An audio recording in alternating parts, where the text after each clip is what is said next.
Bonjour à tous, cette semaine la chronique culture vous emmène bien sûr fêter Noël. On approche du réveillon de Noël et un peu partout dans le département, les marchés et villages de Noël ont ouvert, comme ici à Saint-Germain-en-Laye qui a ouvert le 7 décembre. Pour en parler, nous retrouvons Isabelle Richard. Bonjour Isabelle. Bonjour Nadjet.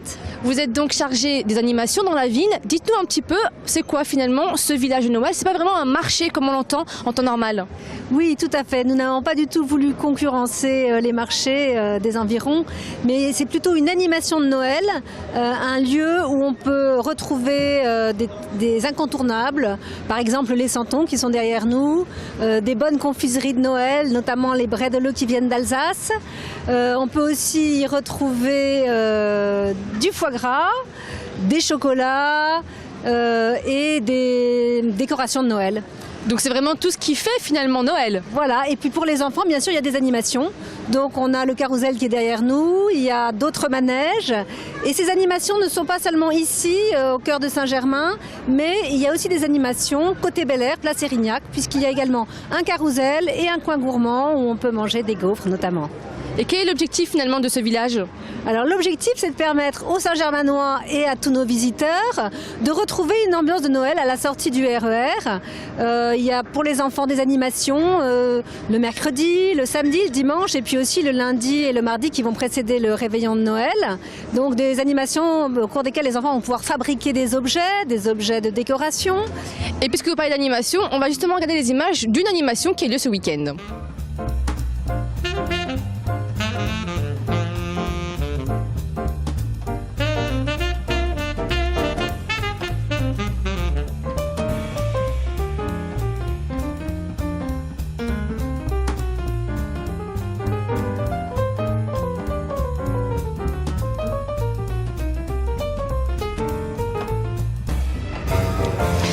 Après ces images, on va parler bien sûr de Noël. Et dites-moi par exemple pour vous, c'est quoi votre meilleur souvenir de Noël? Alors mon souvenir d'enfant, c'était en Alsace. Et donc en Alsace, le sapin de Noël est quelque chose de très très important. Et à l'époque, il existait un marché de Noël, c'était que des sapins. Imaginez cette place remplie de sapins. Vous traversiez, vous aviez l'odeur des pins et ça c'était magnifique. Et pour vous, Noël, il faut quoi pour que ce soit un bon Noël? Pour moi, il faut une crèche, parce que Noël, c'est la crèche et les santons. Et puis, il faut aussi une ambiance familiale. Il faut se retrouver en famille. Un Noël où on se retrouve en famille, c'est important.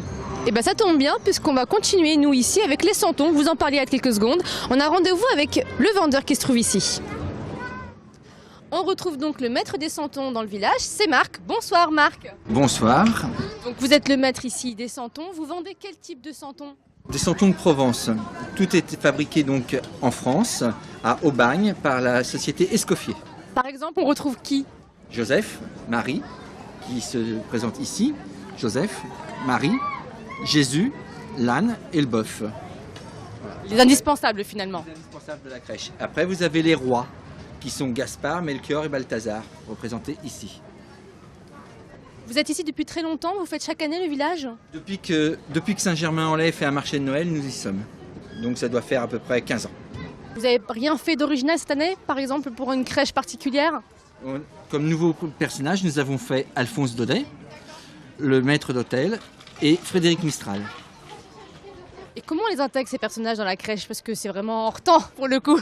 C'est tout ce qui se base sur la Provence, qui représente la Provence. Voilà. Les personnages qui étaient du Sud. On a même, il y a quelques années, fait les boulistes qui sont ici. Et la partie de cartes, les gitans, les enfants, l'école, la maîtresse. En grosses pièces, vous avez l'église qui est là-haut, les escaliers, les maisons à escaliers, les moulins et les crèches comme différents modèles. Ça veut dire qu'on peut être un peu original alors, il y a quand même le classique avec les personnages principaux, mais on peut se faire plaisir. Bien sûr que vous pouvez vous faire plaisir. Par exemple, regardez en bas le bonhomme des neiges, le Père Noël, le Saint-Nicolas, l'enfant de cœur, le marin, la marchande de citron, la sorcière, l'épouvantail. Il y a plein de santons différents. Vous avez justement combien de variétés ici, combien de types de santons? J'ai 3 tailles de santons. La 7 cm qui est la taille la plus répandue, le 9 cm qui est un peu plus loin, le 5 cm et le 2 cm qui sont les santons puces. C'est fait maison tout ça? Tout est fait Made in France. Alors moi je vois qu'il y a aussi là des animaux un peu exotiques, un éléphant. On se demande pourquoi l'éléphant? Pourquoi l'éléphant et le chameau? Oui. D'après vous, comment venaient les rois? Pas en RER. Il n'y a pas de train par contre justement, je vois que RER ça n'a pas marché cette année. Ça marchait pas à l'époque. Voilà. Qu'est-ce qu'on peut vous souhaiter pour Noël alors? Plein de bonnes choses, beaucoup de clients et qui reviennent l'année prochaine. Eh bien bon Noël et beaucoup de clients à vous, merci beaucoup. On va donc poursuivre la visite avec un classique du marché de Noël, le vin chaud. Et on retrouve donc Béatrice Hardy. Bonjour Béatrice. Bonjour. Vous êtes donc la gérante de la pâtisserie Hardy. Alors dites-nous un petit peu ce que vous présentez et bien sûr le vin chaud. Le vin chaud, donc fabriqué dans la maison, la pâtisserie Hardy, avec 30 épices à l'intérieur. Vous avez donc qui est très très fort corsé mais très très bon pour réchauffer avec ce temps actuel très froid mais très beau. Hein. Sinon vous avez des pâtisseries maison. Hein. Vous avez le Saint-Michel, c'est une meringue aux amandes avec une crème pralinée, spécialité de notre maison. Et le Saint-Germain, c'est une crème d'amande avec des morceaux d'amande sur un fond de sablé. Voilà. Après vous avez des petites choses pour les enfants, des petites viennoiseries. Et vous avez tous les produits d'Alsace. Il y a vraiment de tout pour se faire plaisir en fait. Voilà. Et on fait également, alors là la pâtisserie chocolat, c'est chez nous, du Kouglof maison qui représente l'Alsace et le pain d'épices maison qui est fait avec 30 épices également, la même quantité d'épices qu'il y a dans le vin chaud. Et avec ceci au moment de Noël, vous pouvez l'accompagner avec du foie gras. Voilà, ça c'est toasté avec du foie gras, c'est très très très bon. J'allais vous poser la question justement, qu'est-ce qui est indispensable pour Noël en termes de produits? Indispensable, alors donc le pain d'épices comme ceci pour les jours de Noël, hein, pour là, le Kouglof pour le goûter, hein, ça c'est vraiment, et ça, je pense que l'étoile c'est vraiment le produit numéro 1 pour le goûter, le thé, etc. pour déguster en famille l'étoile de Noël quoi, on va dire, voilà. On déguste aussi beaucoup de vin chaud, je l'ai dit, c'est le classique du village de Noël. Vous en vendez beaucoup justement ici? Ah oui, beaucoup de vin chaud, oui. Et puis il est très corsé, bon, il a beaucoup de goût. Vous avez de la basilic, vous avez de la cannelle, vous avez plein d'épices à l'intérieur. Là, ça fait qu'il est très très bon et réchauffe en ce moment. Voilà. Qu'est-ce qu'on vous demande de plus hormis le vin? Nous avons le Stollen. Le Stollen, c'est un produit allemand. Hein, là, à l'intérieur, vous avez une crème d'amande, une pâte d'amande avec des fruits secs sur un fond de sablé. Et ça se vend beaucoup. Le Stollen. Voilà, produit d'Alsace et d'Allemagne. Hein. Alors on parle de Noël, des produits, mais aussi c'est une chronique où on va chercher un petit peu les anecdotes de chacun. Pour vous, c'est quoi le meilleur souvenir de Noël? Le meilleur souvenir de Noël, c'est de consommer tout ce qui rappelle l'enfance, le pain d'épices, on va dire, le pain d'épices et les étoiles. Je pense que c'est vraiment, les enfants, c'est ce qu'ils préfèrent. Quoi, hein. Voilà. Et pour vous, parce que bon, le Père Noël sera là pour eux, et pour vous aussi, qu'est-ce que vous demandez par exemple au Père Noël? Qu'est-ce que je demande au Père Noël? De passer une journée, des jours avec mes petits-enfants et mes enfants, surtout ça, voilà, en famille.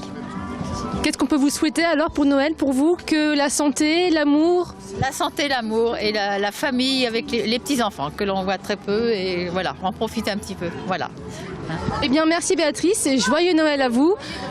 Ce seront justement les mots de la fin, santé et amour et bon Noël à tous bien sûr. Voici quelques images du village pour se mettre dans l'ambiance et bien sûr après comme chaque semaine, les bons plans sortis du week-end.